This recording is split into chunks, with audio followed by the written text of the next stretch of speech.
নমস্কার বন্ধুরা, আমি চৈতালি গার্ডেনিং অ্যান্ড ক্রাফটিং চ্যানেলে আপনাদের স্বাগত।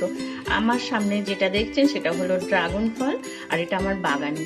দেখুন খুব সুন্দর রং। আর এখন যেটা দেখছেন সেটা হলো ড্রাগন ফল, এটা সাদা কালারের। আর আমি এটা এনেছি বাজার থেকে কিনে, কারণ এর গাছটা আমার নেই, এই জাতের গাছটা। তাই আমি চিন্তা করেছি যে নার্সারি থেকে গাছটা কিনে না বসিয়ে আমি এই বীজগুলো থেকে কিভাবে গাছ করতে পারা যায় সেটা চেষ্টা করব। হয়তো একটু দেরিতে ফল দেবে বা দেরিতে গাছটা তৈরি হবে, কিন্তু তা সত্ত্বেও আমি এটা তৈরি করব এই বীজ থেকে চারা গাছ। আর সেটা কিভাবে করছি আপনাদের সাথে শেয়ার করি অভিজ্ঞতাটা, কারণ এটা আমার প্রথম অভিজ্ঞতা।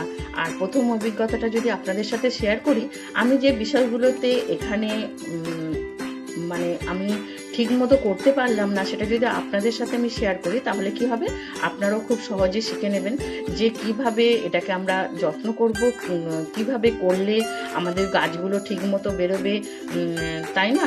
তাই আমি ভিডিওটা আপনাদের সাথে শেয়ার করতে এসেছি। ভিডিওটা দেখতে থাকুন। আর যদি ভিডিওটা ভালো লাগে অবশ্যই লাইক কমেন্ট শেয়ার করবেন। আর যারা প্রথম আমার ভিডিওটা দেখছেন তারা চ্যানেলটিকে সাবস্ক্রাইব করে পাশে থাকা বেল আইকনটা প্রেস করে দেবেন। আর এখানে দেখলেন আমি চামচ দিয়ে বীজগুলোকে আস্তে আস্তে বার করে ধুয়ে নিয়েছি, কারণ ফলের যে অংশগুলো বীজে লেগে থাকবে তাতে কি হয়, পরবর্তীকালে ফাঙ্গাস হয়ে যাবার চান্স থাকে। তাই ভালো করে ধুয়ে আমি 7 থেকে 8 ঘন্টা শুকিয়ে নিলাম। আর এগুলো শুকানোর পর দেখুন ঠিক কালো জিরের মতো এগুলো দেখতে লাগে, আর এইগুলোতে কোনো ফাঙ্গাস হয়ে যাবার ভয় নেই। এখন যেটা করব, এখানে আমি কিছু কোকোপিট নিয়েছি, কোকোপিটের ওপর এটা ছড়িয়ে দেব। এখানে আমি বলবো আপনাদের যে কোকোপিট বা মাটির দুটো জায়গাতেই আপনারা এটা করতে পারেন, তবে মাটিতে করার আগে কিছুটা মাটিটা শুকিয়ে নেবেন, আর শুকিয়ে নিয়ে তার উপর এগুলো ছড়াবেন। আমি মাটিতেও করেছি আর এখন কোকোপিটে ছড়াচ্ছি।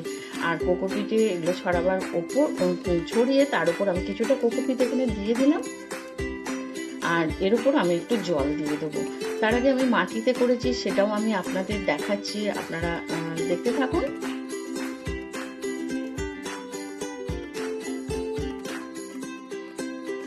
এখানে আমি কিছুদিন আগে মাটিতে ছড়িয়েছিলাম বীজ, দেখুন আমার কিছু বেরিয়েছে, এটা টেস্ট করার জন্য আমি ছড়িয়েছিলাম। আর কয়েকটা গাছ বেরিয়েছে। গাছটা যখন বেরোয় এরকম দেখতে লাগে, একটা কাঁটা জাতীয় গাছ, কিন্তু দেখতে লাগে প্রথমে এরকম।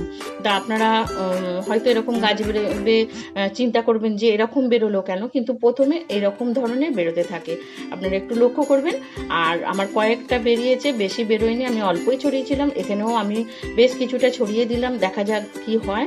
আর সেটা আমি আপনাদের একের পর এক দেখাবো, আর কিভাবে গাছগুলো পরবর্তীকালে কেমন হয় দেখতে সেটাও আমি দেখাবো। হালকা করে এখানে জল আমি দিয়ে দিলাম, দেওয়ার পর এটা আমি হালকা রোদ ছাওয়া জায়গায় এটাকে আমি রেখে দেবো।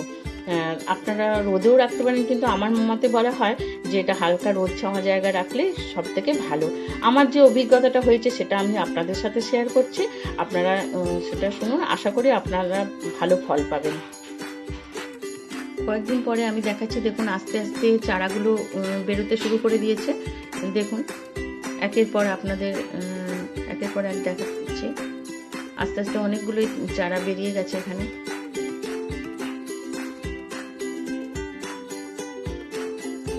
প্রায় 2 মাস পরে আমি আবার আপনাদের দেখাচ্ছি। মাঝে আমার গাছগুলো আমি আপনাদের দেখাতে পারলাম না, কারণ আমি বাড়িতে ছিলাম না, তার জন্য সেই ভিডিওটা করা হয়নি। এবং খুব খারাপ লেগেছে, এসে আমার অনেক গাছ নষ্ট হয়ে গেছে, কারণ যাকে জল দিতে বলেছিলাম সে অতিরিক্ত জল দিয়ে দিয়েছে। তাই এখানে দেখুন আমি 3টে গাছকে আমি বাঁচাতে পেরেছি, তার মধ্যে এখানে 2টো গাছ আছে, আর একটা গাছকে আমি আসার পর আস্তে আস্তে গাছটা শুকিয়ে গেল, এই যে এখানে দেখুন। আর এখানে অতিরিক্ত জলটা আমি দিয়ে ফেলেছিলাম, আমিও একই ভুল করেছি। এখানে যেটা করেছি আমি 10 দিন পর আজকে জল দিয়েছি। এইভাবে জল দিতে হবে, জল অতিরিক্ত হয়ে গেলে এই গাছ মরে যাবে।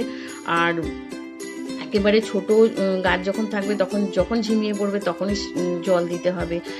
তাই আমার অভিজ্ঞতা আপনাদের সাথে শেয়ার করলাম। 10 দিন পর পর আপনারা যদি জল দেন এই অবস্থায় এসে, তাহলে গাছ বাঁচাতে পারবে না। ছোটোবেলায় যখন ঝিমিয়ে পড়বে তখনই কেবলমাত্র জল দেবেন, তাহলে গাছগুলো বাঁচবে। এরপরে আমি সার দেবো। এগুলো বড় হলে ব্রাঞ্চ কেটে আমি অনেক নতুন গাছ তৈরি করে নেব।